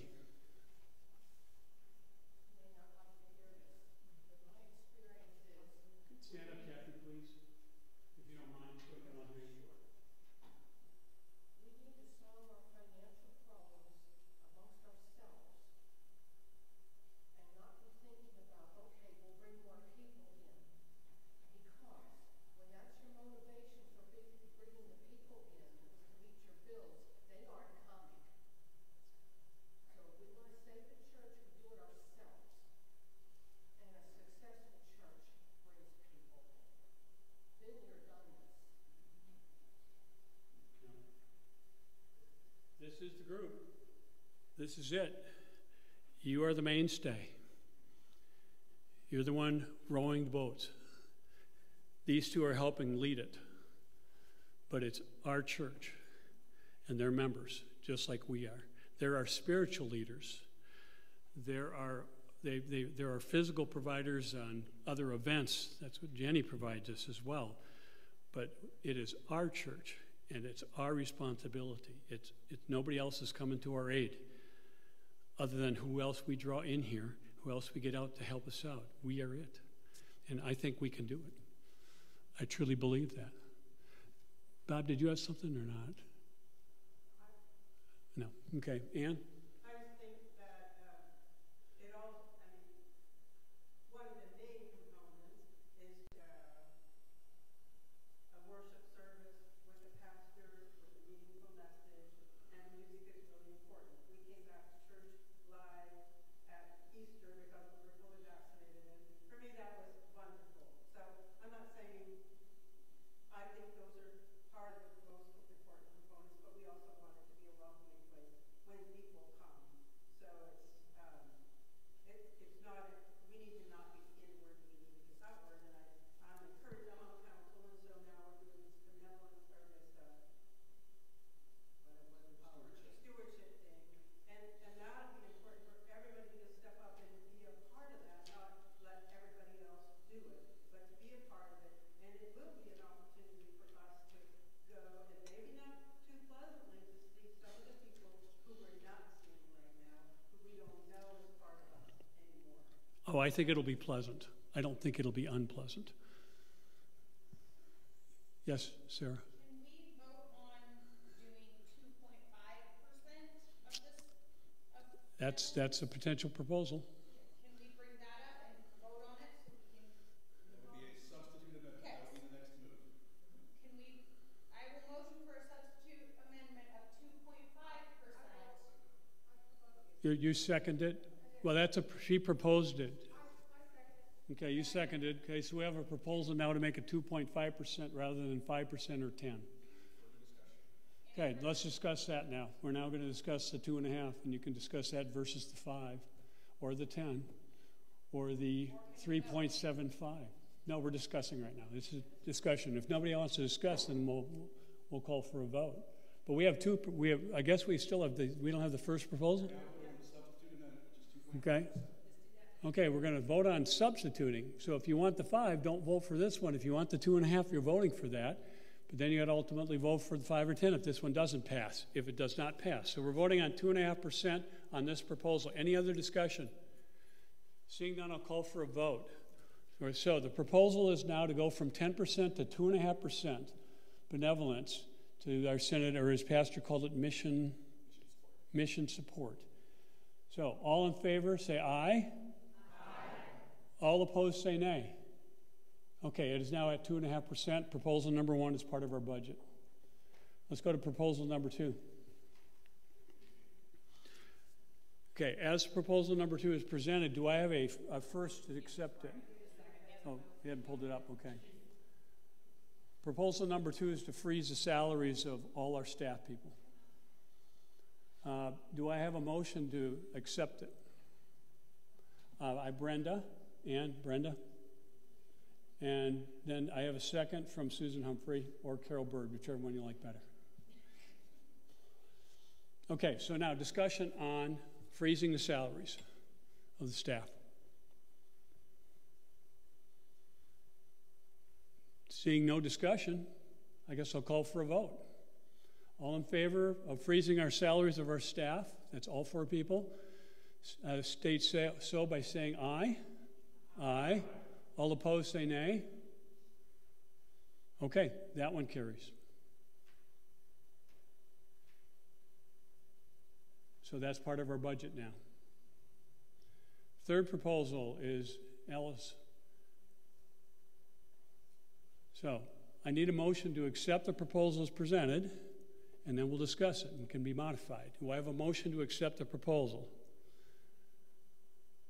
I got a motion from Sarah Richards, and Kathy is seconded. Okay, it's now on the table to be discussed. Kathy Lopes. Yes, Kathy.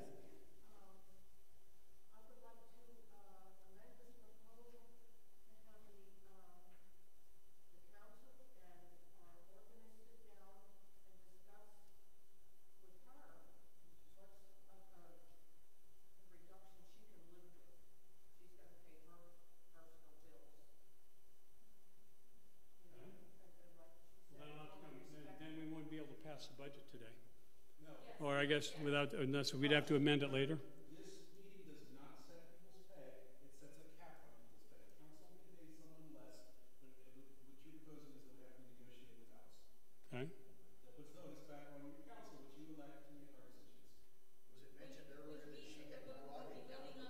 Yes, it was. With the first two amendments in it. If we are going to.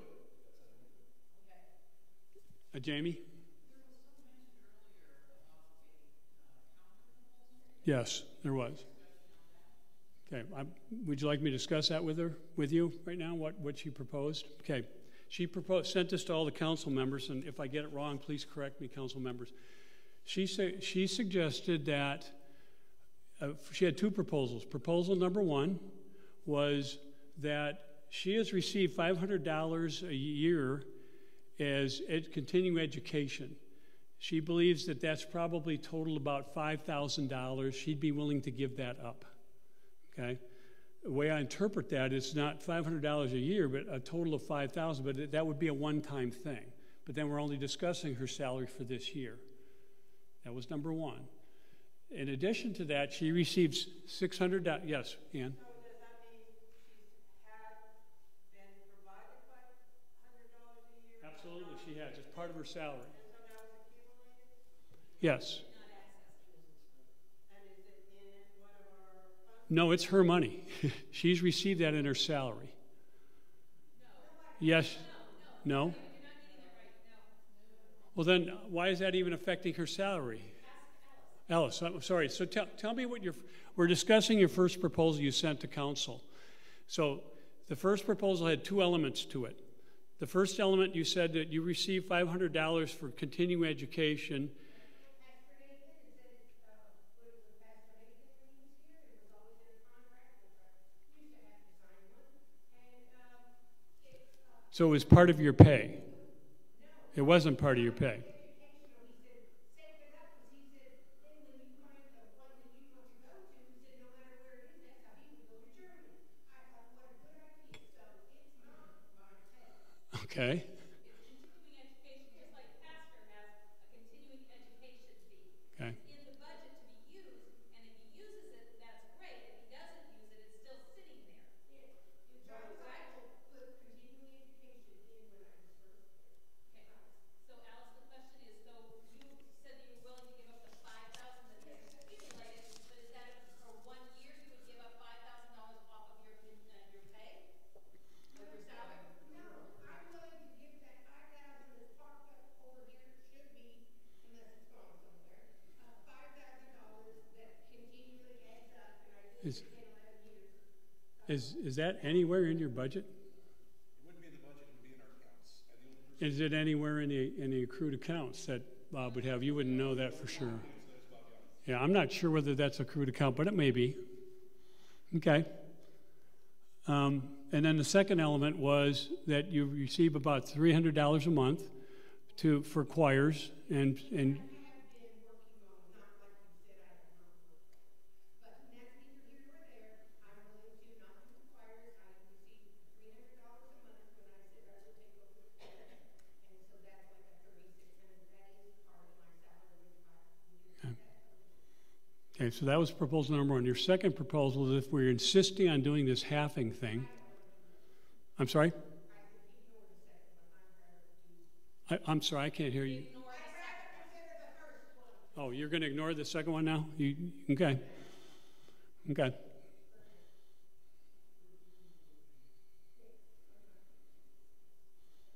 Okay, well then, that's the only proposal I have, is she's going to take $3,600 out of her pay.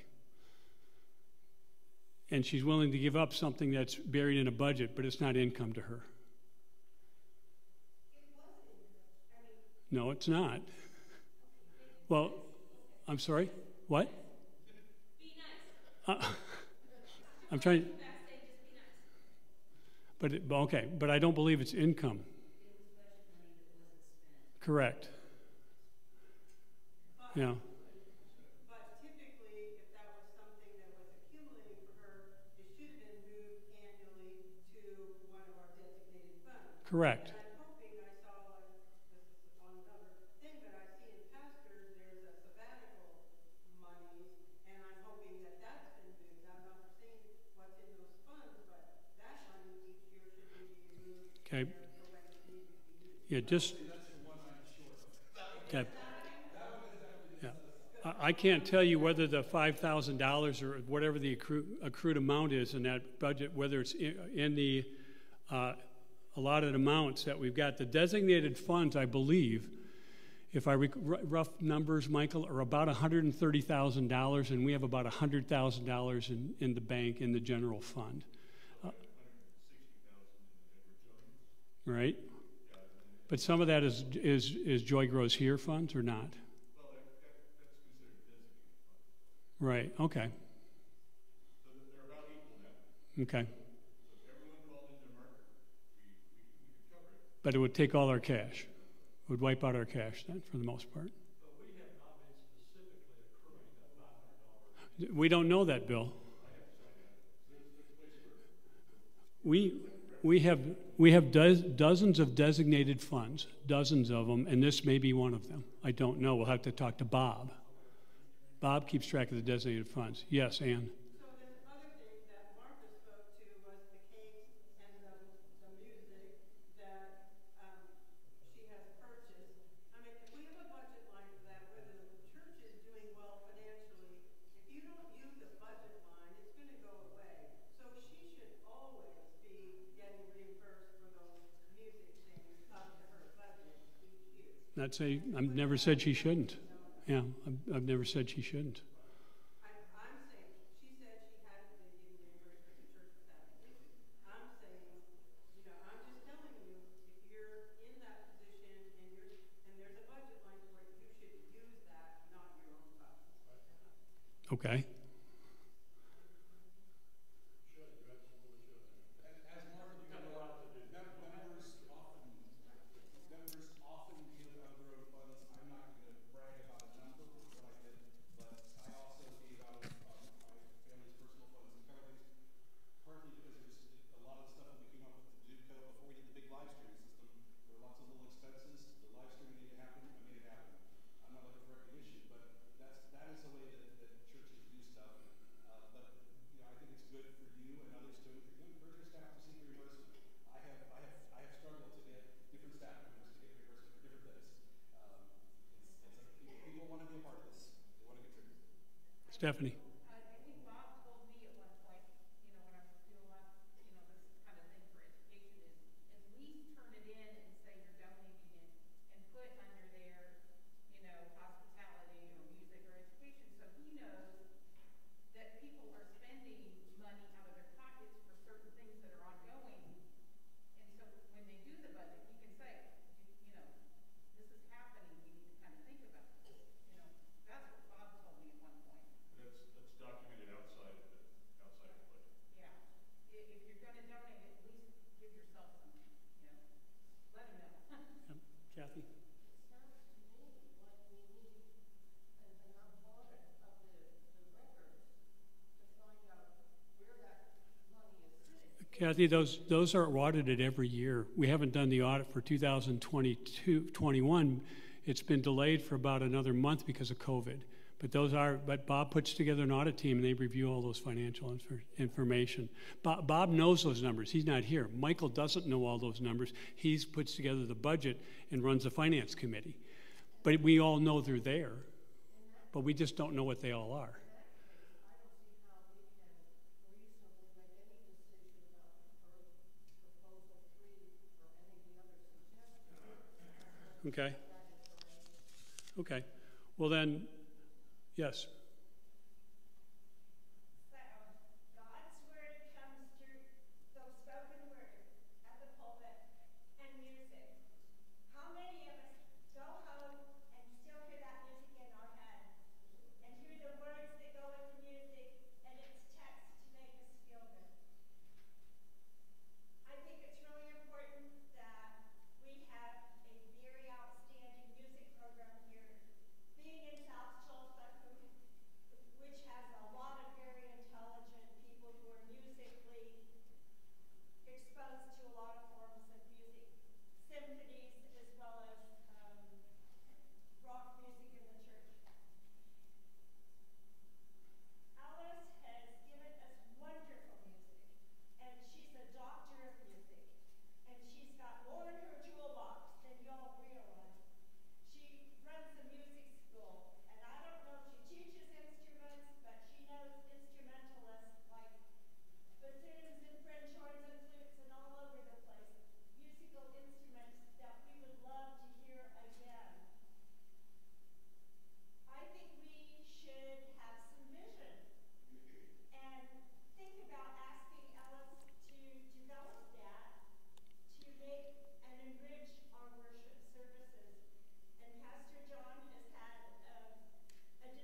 So, put it in the fast secular terms of let's attract more young people. so Bernil, are you suggesting we give her a raise to do these things? I suggest that we keep her at the same level and ask Alice to help us to go forward, to develop our church into a pleasing worship instrument of our Lord that attracts people from the community for many reasons. So you don't think we're that yet? But You don't think we're pleasing to people and God the way we're doing our services now? Well, I'm just asking. I appreciate your expansive vision, but I'm not. I appreciate your expansive vision. I'm not sure how to execute it with the number of people here and what's going on right now. it's that we're broadcasting over Facebook. We're reaching a lot of people. Last week I saw 83 people were tuned into Facebook. That's fine. We run the paces and the bodies here so that after church we can congregate and talk to them as real people. Make them feel wanted, not just by the telephone, but make them feel wanted by talking about their weekly concerns. And so anyway, getting back to the crafts thing of how are we going to draw them, what kind of music is it going to be? It should be inspiring them to come in person.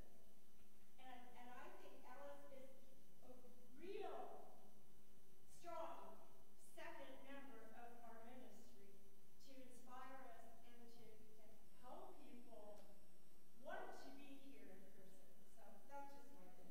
Okay, thank you. Okay, well, I think I heard a motion that this be passed over to council to vote on this, or to negotiate with Alice. Is that what you feel? Then we, what, Susan? Well, so you're saying that this motion, right, this proposal right now will just not be voted on at all? Correct. Okay, so this does not become part of the vote. Substitute amendment for this. Okay, so It'll be a what? a A substitute amendment. So that we pass it what to Kathy's council. describing is being formed into a substitute amendment and then seconded, and then we can vote on that. Okay, so I Well, wait. Okay, let me make sure if I understand the potential options. Well, I believe one option is to leave the budget alone on the Alice front, other than her salary being frozen, and that the council still has the ability to negotiate with Alice a reduction. But the budget doesn't change except per that negotiation. But it doesn't require calling this group back together to vote on the ultimate budget. Okay, that's one alternative. And that's what I think I'm hearing, is that you want the council, if there's a reduction that we're suggesting for Alice, it's up to the council to negotiate that with Alice. Yes, Martha? You've got a motion, and you've got a second, then don't we have to decide to like just table it until? No, you accept one like we did for the other. Or do we have to vote to withdraw the motion? Just No, you don't. You accept one like we just did for the very first proposal that we sent it to council to let the council do it, correct? What the But cleanest your way to do budget's this staying the same, at the same cap level, and then the council then would negotiate within that amount. So Alice's salary would not change per the budget at this Correct. point in time. That's what I'm hearing is this But that proposal. shouldn't get a substitute amendment because you're directing the council to do something, saying to your council, go negotiate something. We're not telling you how much. But it's not really a substitute, John. You're just saying you're voting yes or no on this, and then you're going to bring forward another amendment. Well, I think I get what John's trying to get at, and that's the question is whether we call for a vote. This amendment can be dropped if that's where the direction we seem to be going. If you want the council to negotiate with Alice, I think Pastor and I and the council would like to hear you say that. Whether we call for a vote or not, are you in favor? Let me just call this. It's not going to be in the record. I want everybody to vote. Either you're in favor of us renegotiating Alice's salary, or you don't want it to even do that, just leave it alone. That's your two choices. The council will go then, based on this vote, to go try to renegotiate a salary for Alice. If you vote no, then we won't touch it. We won't even change it. So, all those in favor of having a negotiation by council to adjust Alice's salary, say aye. Aye. All opposed, say no. So, okay, so we've got some no's, but it was carried. So the council will go and negotiate an adjustment to Alice's salary. How do we act? We still have this proposal. The proposal's been dropped. We're not going to vote on it. Well, I withdraw, I who- just started it, correct? yeah, so you withdraw. Yeah, and that's fine. So now we're going to vote on the budget with the two amendments that we put in, number one and number two. the 25%, and the freezing of the salaries. We've approved both those. 2.5%. All right, 25% of what it was, right? 25% of what it was. So, so now we're going to vote on that budget, okay? So you've seen the budget, you have discussion on the budget. We've got the 2 amendments to the budget that Mike will change the budget accordingly, and you'll see a new budget which won't have $43,000 of losses. It'll have about $20,000 in losses still, in round numbers, based on the 2 amendments. I guess closer to 22. Okay, so I'll call for a vote on the budget with the 2 amendments. I'm sorry? Okay. All in favor, say aye. Aye. All opposed, say nay. The budget's passed. Now we've got to get to the elections. But you know what? This can be real easy. I think it will be.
Okay, so does everybody have a ballot? Okay. You don't have a ballot? I have a ballot, except they asked me once the financial secretary, so I don't think you're going to have one this year. Well, I'll pencil that one in. That's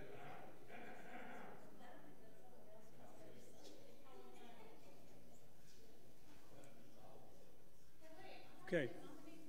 No. You were okay. So let me explain the ballot because it's a little confusing.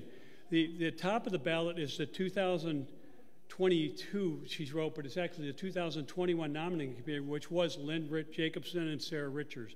They were on the nominating committee for this last year. They're the one who put this ballot together. Okay, they're the ones who found all the people. Okay, so you're not voting on those first 2 people. You're voting on a council member, Brenda Baker. Brenda, stand up so everybody knows who you are. Okay. Add Brenda to council. The endowment committee is Connie Allen. Connie, stand up. And I think, does everybody know Catherine Tooley? Okay. Okay, good. The Synod Assembly, that's who attends our Synod Assembly on behalf of Joy Lutheran. That's Lila and Catherine in those 2 positions. There's Lila. The nominating committee for next year, which was supposed to be a nominating committee for this year, when we looked at the records, was Susan Humphrey and Ione. So they'll be the nominating committee. There's Ione and Susan standing up in the back. And the new treasurer, Bob, is going to finally resign. He's threatened to resign for the last 5 years, and he finally said, I'm going to. So the new treasurer position is Sarah Richards. Sarah, stand up. That was hard. That was a hard position to fill. So I'm going to, I want a motion to accept all of these positions as written. Do I get a motion to accept these positions? That's Martha and Eleanor. Did you get those, Ann? We're not going too fast? It was Martha and Eleanor. Okay, now discussion of these positions as well as any nominations from the floor for these positions. Pastor, you have a point? I'm uncomfortable with Ione serving the nominating committee. Her name got dropped off here. You agreed to serve as the financial secretary.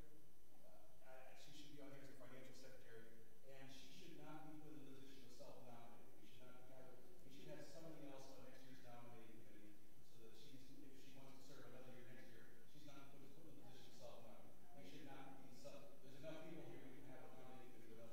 So who else wants to serve on the nominating committee from the floor? What I can offer you is that if you're on the nominating committee, you can't be serve as any of these other things next year. So. Michael. Brenda, you can't raise your hand. You're on already, girl. So Michael, you want to be on the nominating committee? Okay, so we'll put Michael's name instead of Ione's name on your ballot. Okay. Do I have any other nominations from the floor? One by one. Any council nominees? Any endowment committee nominees? Any Senate Assembly nominees from the floor? Any nominating committees besides Michael from the floor? It can be more than 2 people. We've had as many as 4 or 5 people on that committee before, because you got to go beg people to get to fill the ballot next year. And any other positions want to take the treasurer's position besides Sarah Richards? Okay. Seeing none, then I will call for a vote by acclamation for all these positions. Okay. So all those in favor of accepting the ballot as modified with Michael's name and adding Ione's for the financial secretary, state by saying aye. Aye. All opposed say nay. Okay, the nominations are done. Does that get us to the end of our agenda? Let's see. It's either at that or service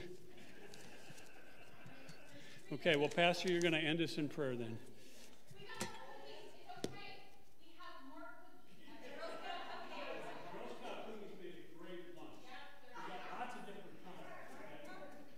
I want to thank you all. I want to share how hard this was. My watch, my Apple Watch, which is a hand-me-down, gave me an alert I've never seen before, right before the last time Martha spoke. So things weren't even as emotional as they got in this meeting. My watch said, "You've been sitting still for 20 minutes, but your heart rate is really elevated. We're going to record this in the health app." They didn't say you should go talk to your cardiologist afterward, but I think I took the hint. Thank you all for your time. Let us close with the Lord's Prayer. Oh, sure, please. Bob. When I read the Bible, it says,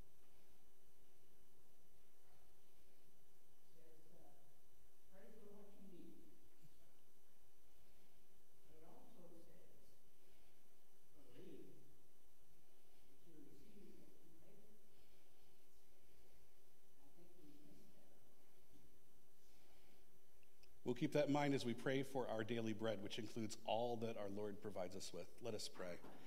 Our Father, who art in heaven, hallowed be thy name. Thy kingdom come, thy will be done, on earth as it is in heaven. Give us this day our daily bread, and forgive us our trespasses, as we forgive those who trespass against us. And lead us not into temptation, but deliver us from evil.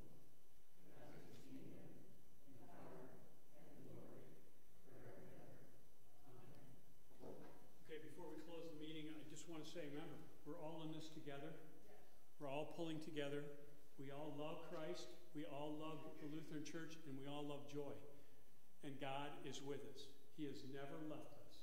Christ is with us. Let's go forward, praising God. Let's remember when that stewardship guide comes up around March, let's all give our full efforts to try to do whatever we can